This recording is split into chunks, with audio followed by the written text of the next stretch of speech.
stuff that I've of stuff that I am very like focused in. So like in terms of community manager and community builder, you can do a lot of different. You wear a lot of different hats, and so I was like, okay, like what do I do on a daily basis at where I work at Superhi and what I've done in the past, and so.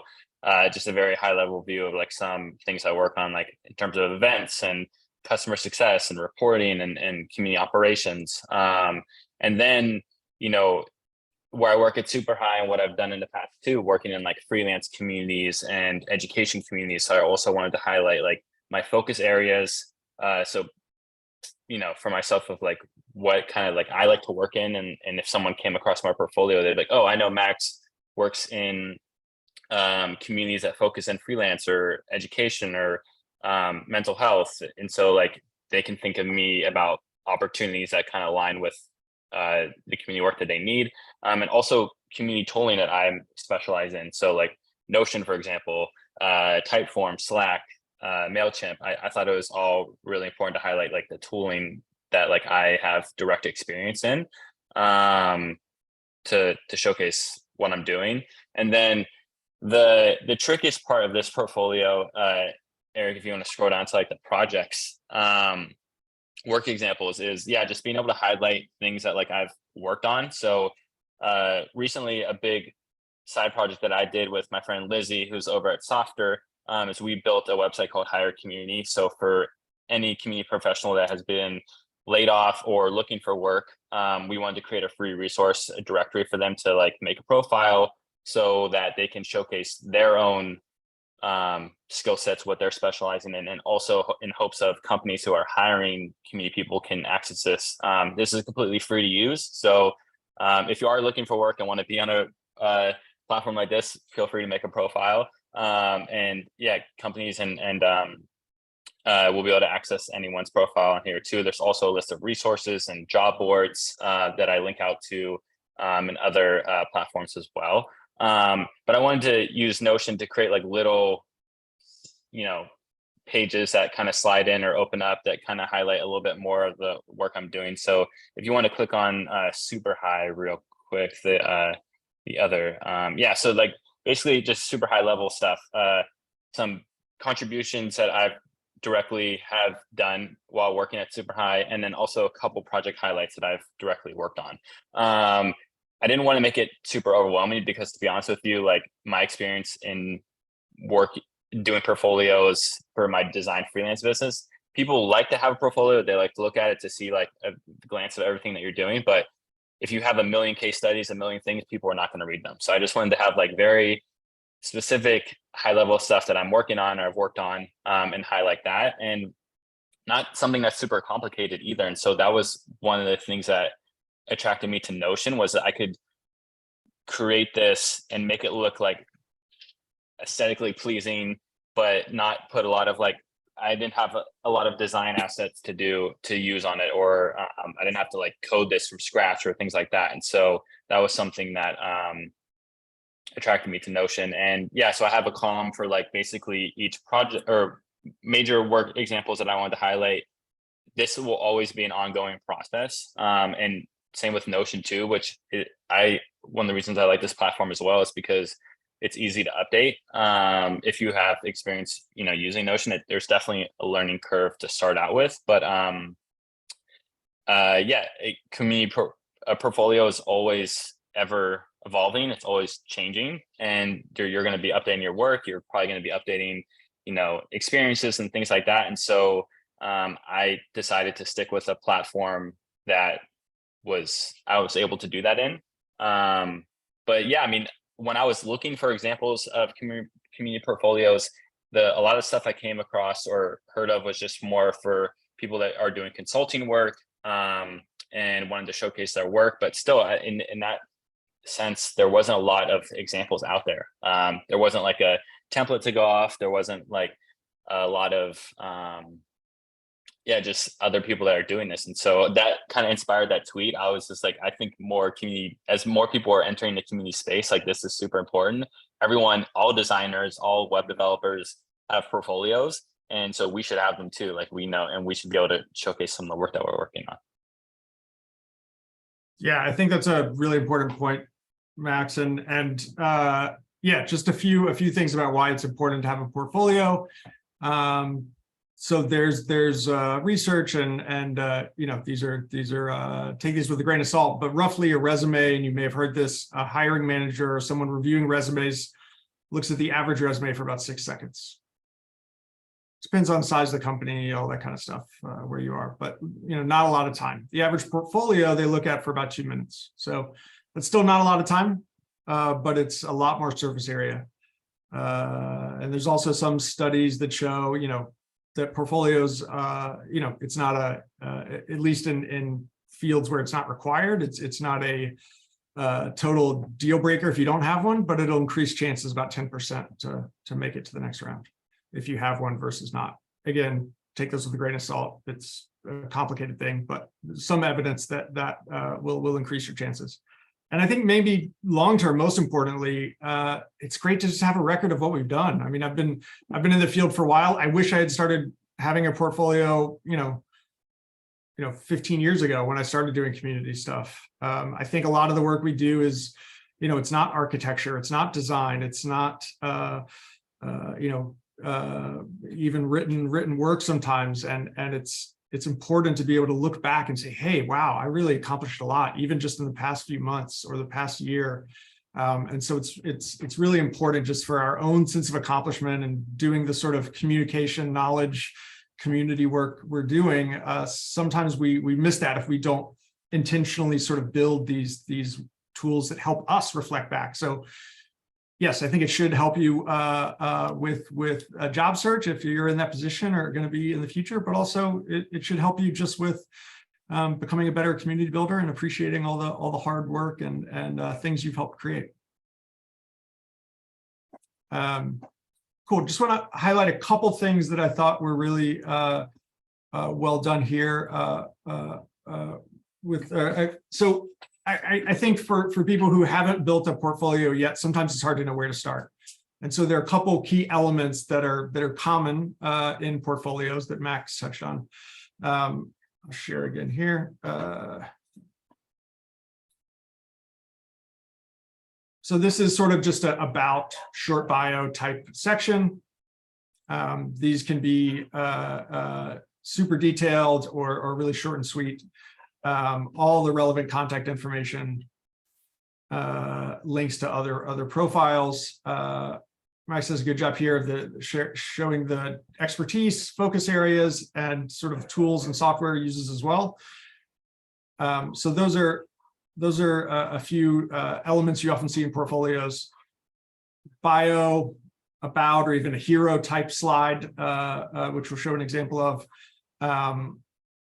Expertise, skills, tools, similar to what you might find on some types of resumes. And then sort of case studies or examples of specific projects.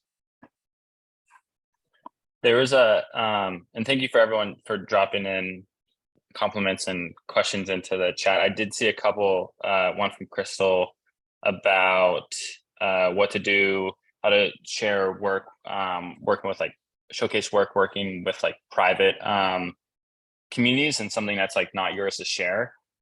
So when I haven't done this with specific community work, but when I've seen designers or developers do this with work that it's maybe under an NDA or they can't publicly share it on their portfolio, they won't go into specifics of what they're working on. They'll kind of give like a general overview, and then they'll have like a request to see like more specific, like more detailed of like what they've worked on there.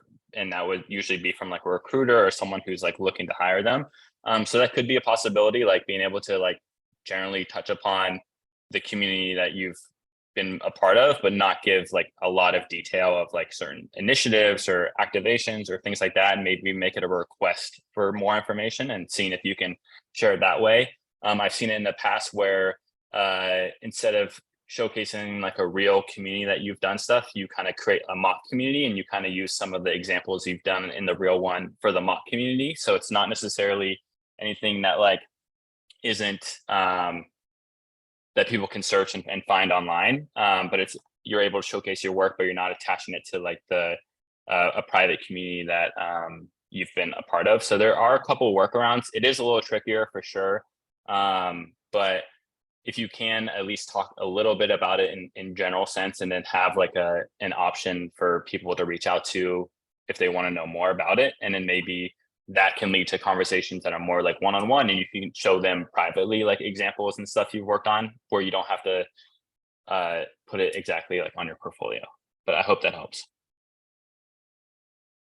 Yeah, I would also just add other professions where portfolios are really common. Designers, often in other creative fields, they often ignore NDAs and will put stuff on their portfolio and talk about the work as well. I mean, so for example, I worked at Nike, and all kinds of projects that people weren't supposed to talk about, the designers who worked on some of those and the other creatives would share it. They may not share details, but they would share kind of the work they did. So not encouraging anyone to break NDAs, but I think, you know, sometimes it's better to ask for forgiveness if anyone cares. It's your work. You should be able to share it, at least to the extent to illustrate what it is you've done. Obviously, don't want to, you know, disclose anything super proprietary, but just saying, hey, here's something I worked on. I never saw the light of day, but I'm really proud of the work.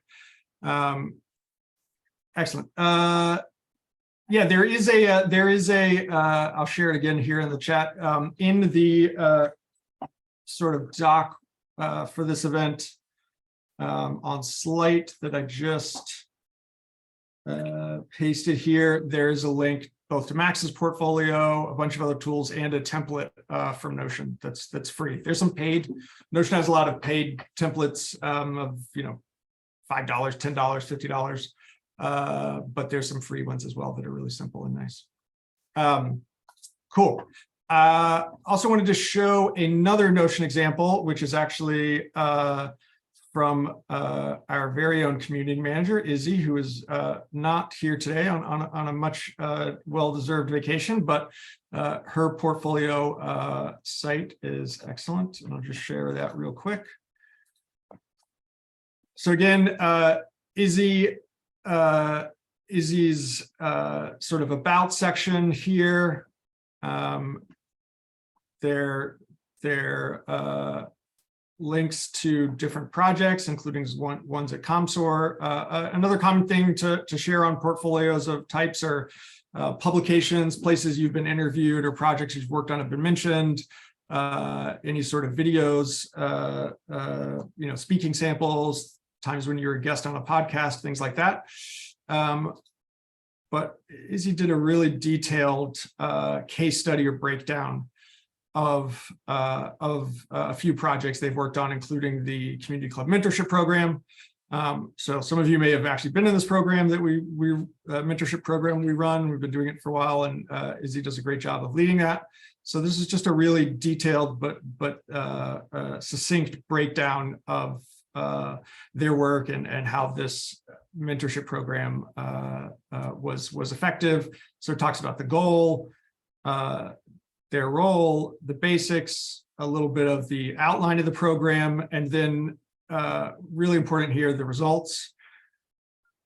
And again, these are just giving some indication, some numbers to share success.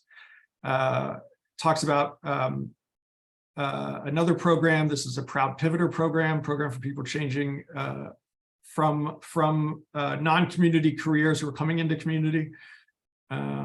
Same thing, really, really great talking about the type of work. So we'll share some examples of that as well. Great. Max, thank you for sharing. I'll go ahead and bring Carey up now. I didn't intend to have our two examples to both be former designers, but it turned out that way, and maybe that's not surprising when you think about it. Hold on, let me spotlight you. Hey, Carey, welcome. Hey. I saw Carey's portfolio several years ago, and when we started kind of putting together this event, immediately thought of just the impact that portfolio had when I saw it. And so want to share a few things that might be helpful that Carey did in the portfolio. And we have these as examples on the slide page. So I'll start with a case study here. And while I'm pulling that up, Carey, if you just want to introduce yourself and what you're working on real briefly. Yeah, so I'm Carey. I am a program manager for Twilio segment, where I work on product adoption, getting customers to adopt our product for post sales. So a little bit different from community, but definitely the programs we run on that side of basically getting customers to adopt in different ways and running programs like a community program. Outstanding.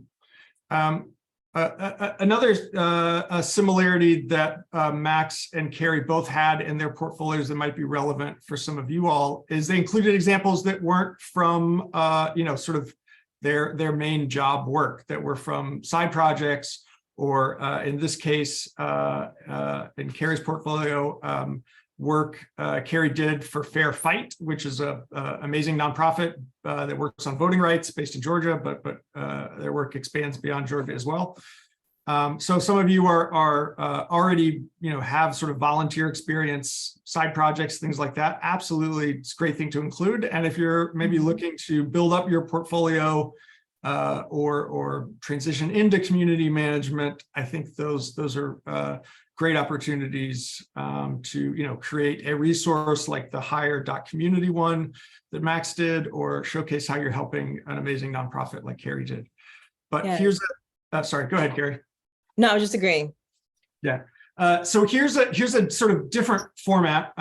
Carey's portfolio was a PDF, sort of Google Slides that can be tweaked and customized depending on the audience, and sent out as an attachment. Also, if you are worried about sort of breaking NDA or sharing something, you don't have to have a public searchable on the web version like something on Notion or your personal site. You could create something in a PDF or something similar where you have a little more control. You never know where things are going to wind up, but you have a little more control over it. So that's Carey's here, and I thought this was really great, visually interesting, easy to scan, but still powerful case study here of the work with Fair Fight. And if any of you have been practicing your interview questions on the job search, you'll recognize this is basically a star or CAR format that you use for interviews, which, if you're not familiar with that acronym, it's the context, action, result, which is the way you're sort of supposed to answer behavioral questions for job interviews. So the main point is you want to share enough context that the audience can appreciate the work you did. You want to share the actions that you took, and then the results. So in this case, Carey introduces Fair Fight, what they're trying to do, talks about the challenge, which is really important, moderating 8,000 volunteers on Slack. I can imagine that is pretty daunting. And then shared what she did to help improve that. So added a knowledge base, implemented a Slack bot to point to the knowledge base, and then here's a nice a payoff to decreased repeated questions by 53%. Yeah. And then I love this quote. You don't even have to, I think there's other examples in Carey, in your portfolio or other people's where they attributed, to a person. But even if you don't do that, it's still really powerful to show a quote from a real person about the impact your work had. Absolutely. Yeah, maybe Carey, if you just want to take us through what was your process as especially creating a visually compelling case study like this, where you're packing a lot of information into one slide. I was fortunate enough to not only to have worked as a designer, but to work as an editorial designer which means I worked in a newsroom, worked with a lot of content. So being digestible, being succinct, making sure like we're really like not bearing the lead, so to speak, was something that I made sure when I was encompassing and putting this content together. Like you said, I really kind of idolized that format of when you do an interviews, right? Thinking about like they don't have a lot of time, they're going to scan through this. What do I really want them to take away from looking at this? That was really my main goal. It was definitely hard at first to really parse down the information, but my main driver really of even doing something like this, because although I started my career as a designer, I also spent about 4 years working for myself as a consultant. So how I would market myself would be case studies, going to clients, right? And so kind of melding those two worlds together of being able to kind of like showcase myself with actually not yet being in the room yet to really articulate who I am as a person.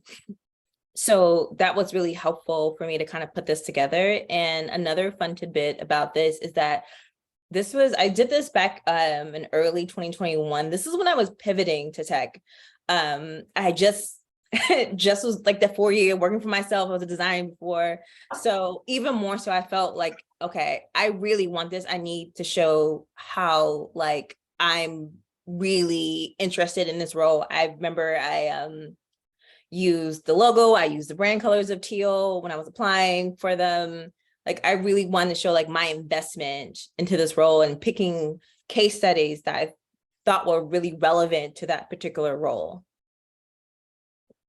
I love it, and great transition here to to two other things I wanted to share. So here's another example. This is the same, essentially the same. I mean, a different aspect, but same project. So again, Fairfight, fairfight.com, if you're interested in learning more about them, great organization.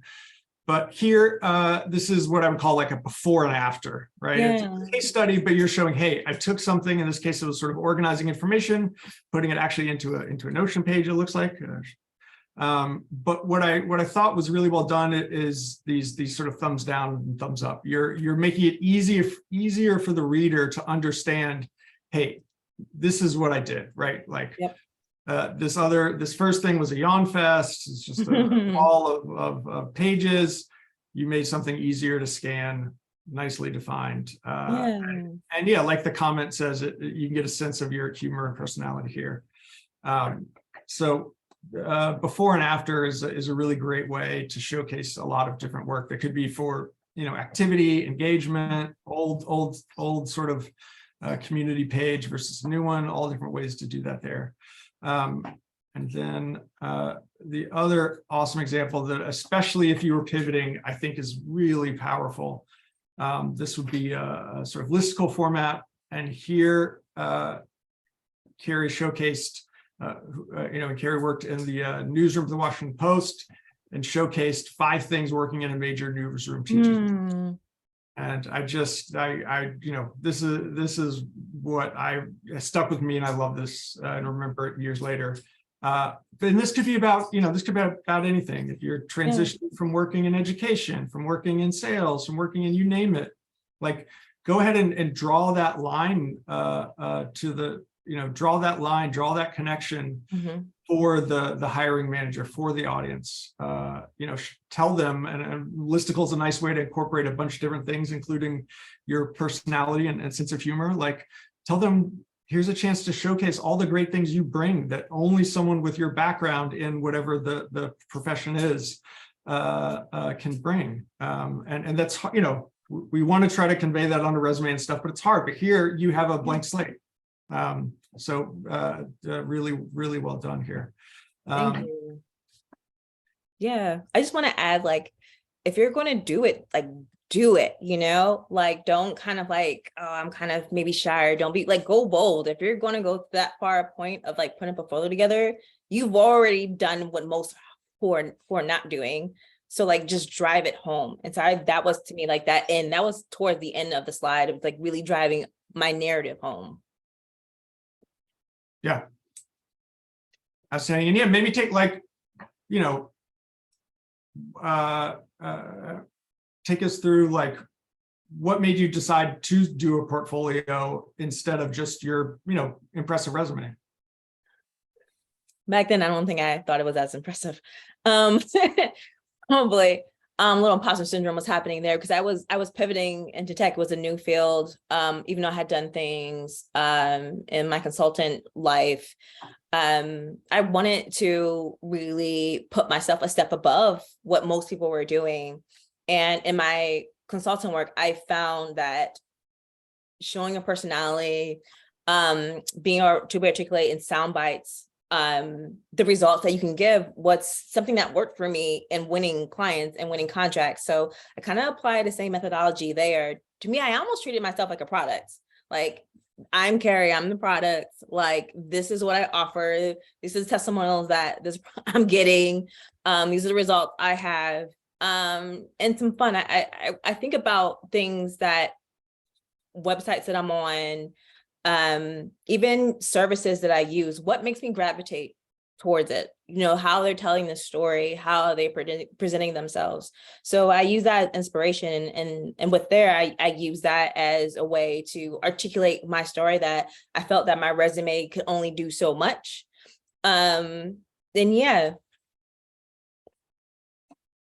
Yeah, and you can be strategic about when you send the portfolio too. I mean, if you're applying to a community job at, I don't know, Verizon, a big company, the person screening and the resumes probably isn't going to, you're lucky if you get 10 seconds on your resume. They're probably not going to read a portfolio. Yeah. So you might wait until you get later in the process and can actually email the person you're going to interview next, the PDF or a link to your site. Whereas if you're, applying to a smaller company with, 50 people, yeah, and there's a place to include it in the links or in the text, maybe it's good to include it there. So, you can sort of customize as you go. I also think, especially if you're pivoting, using one of these sort of newer technologies is a big signal as well.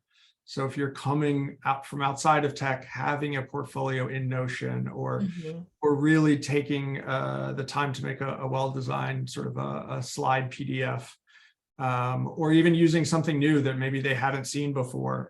And there's a couple examples in the doc I shared, like this product called journey.io that actually we use to onboard community members, and it's also used for sales. Like, you can kind of customize links in there. So using something like that, or someone mentioned recording a Loom video, just things like that, I think are good. But especially if you're coming from outside of tech, it's just sort of a signal to say, hey, I know how to use these tools. I know how to be creative with them, and that can send an important message as well. Yeah, I've actually done that. I've done the Loom video too. I've done that. I've done that too. Any way that I feel like I can put my presence ahead of you actually meeting me is going to be a good step forward in the process of getting that interview and going further in that interview process. Absolutely.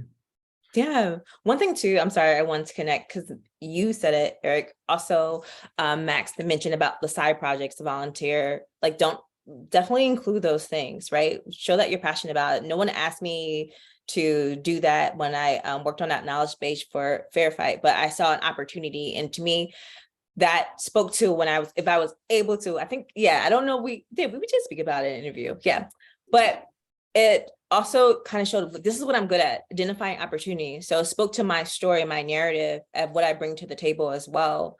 So definitely, pull those examples out. Like, even if you don't, definitely there are organizations you can go volunteer to if you kind of want to get some more things in your portfolio to kind of round out what maybe that company and that job entails. Don't afraid to do mock projects. There were times where I didn't have exactly in the job description, well, I don't really quite have that. What can I do? Can I volunteer? Can I make it up? What can I do to kind of showcase that I have at least the ability to do it? Absolutely. And I think too, another thing and I haven't found a great illustration of this yet, but I will and put it on that doc, is even doing like sort of a review or a tear down of another community. So, hey, here's the onboarding process for joining, community club or something else, a community for something. Here's what I liked, here's what I didn't like, here's ways I might improve it. Like that's something, again, that the design and creative field does a lot. They'll just do sort of mock projects. Hey, this is what I think it would look like if Apple made a TV, or these two brands collaborated. So we can do that too. So if you haven't had that experience directly in your job or in side projects, you can still show your sort of strategic thinking and your insights by saying, hey, here's things I thought were really good that this company or community did, and here's some things I might improve. Eric, what do you think about like even doing the company, right? Like critiquing or maybe noting some gaps or identifying some opportunities, the company that you're applying for, noting that. It can work. It's high risk because you're always going to be at an information disadvantage. So you may point out something that's totally on point and like true, but they're planning to switch that product anyway, and it kind of like. So I have, especially at smaller startups, like if you go and actually like, hey, I'm applying to a company that makes software for veterinarians. I talked to 3 vets in my area and asked them like about their pain points. And here's some things I think, you're looking to hire someone to launch a community. Here's some things I heard from them. Like you're actually bringing new information to them. That's amazing. And you can't really go wrong there. So I think that's the type of work that could do well, but it's risky if you say like, hey, I onboarded into your community and here's some things I would change. It can absolutely work. It can blow them away, but you're making some pretty big assumptions and guesses that. So,